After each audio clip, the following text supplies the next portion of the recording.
فرمایا وَيَنْتَوِي فِي كَلِمَةِ الْإِسْلَامِ مَا قَدْ مَضَى مِنْ سَائِرِ الْأَحْكَامِ۔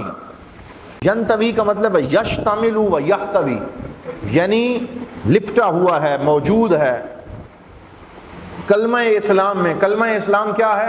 لا الہ الا اللہ محمد الرسول اللہ صلی اللہ علیہ وسلم۔ تو یہ جو کلمۃ الاسلام ہے یہ اتنا جامع کلمہ ہے کہ اس کے اندر موجود ہے، لپٹا ہوا ہے، اس کے اندر موجود ہے۔ کیا چیز موجود ہے؟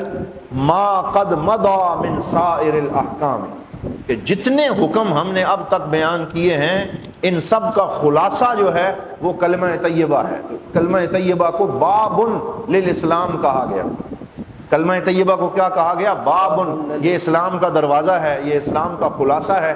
تو اسی لیے حضرت مصنف فرماتے ہیں وَيَنْتَوِي فِي كَلِمَةِ الْإِسْلَامِ مَا قَدْ مَضَى مِنْ سَائِرِ الْأَحْكَامِ، کہ جتنے احکام ہم نے ذکر کیے ہیں وہ سارے کے سارے کس میں موجود ہیں؟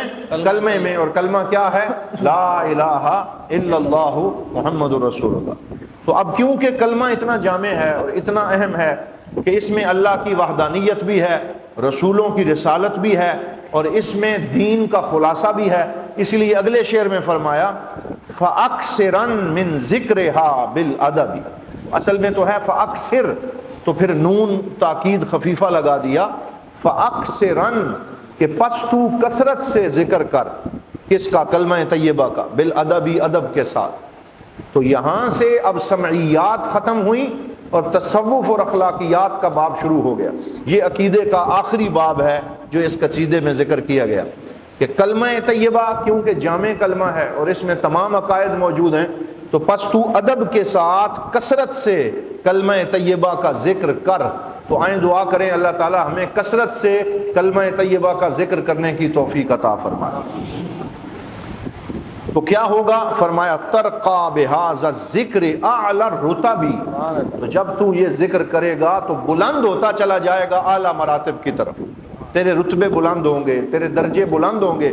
تو کلمہ طیبہ کا ذکر کرنے سے درجات بلند ہوتے ہیں۔ فَأَكْثِرًا مِّن ذِكْرِهَا بِالْأَدَبِ ترقى بهذا الذکر اعلی الرتب۔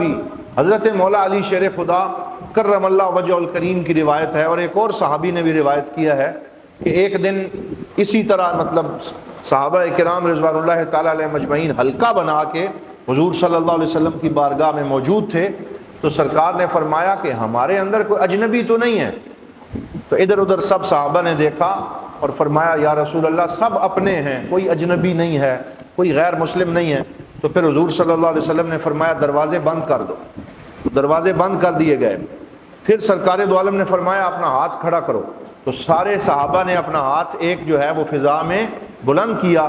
پھر حضور نے انہیں پڑھوایا لا الہ الا اللہ، لا الہ الا اللہ، لا الہ الا اللہ، لا الہ الا اللہ۔ بار بار حضور نے ذکر کروایا۔ جب ذکر کر چکے تو فرمایا تم گواہ ہو جاؤ کہ اللہ تعالیٰ نے تمہیں بخش دیا ہے اور تمہاری مغفرت فرما دی۔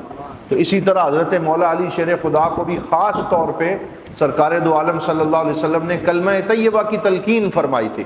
تو یہ تمام تصوف کے سلاسل، چاہے وہ چشتی ہوں، قادری ہوں، نقشبندی ہوں، کوئی شاذلی ہوں، دیگر عرب کے سلسلہ تصوف کے جنیدی سلسلہ ہے، جتنے بھی سلاسل ہیں ان میں کلمہ طیبہ خصوصی ورد کی حیثیت رکھتا ہے۔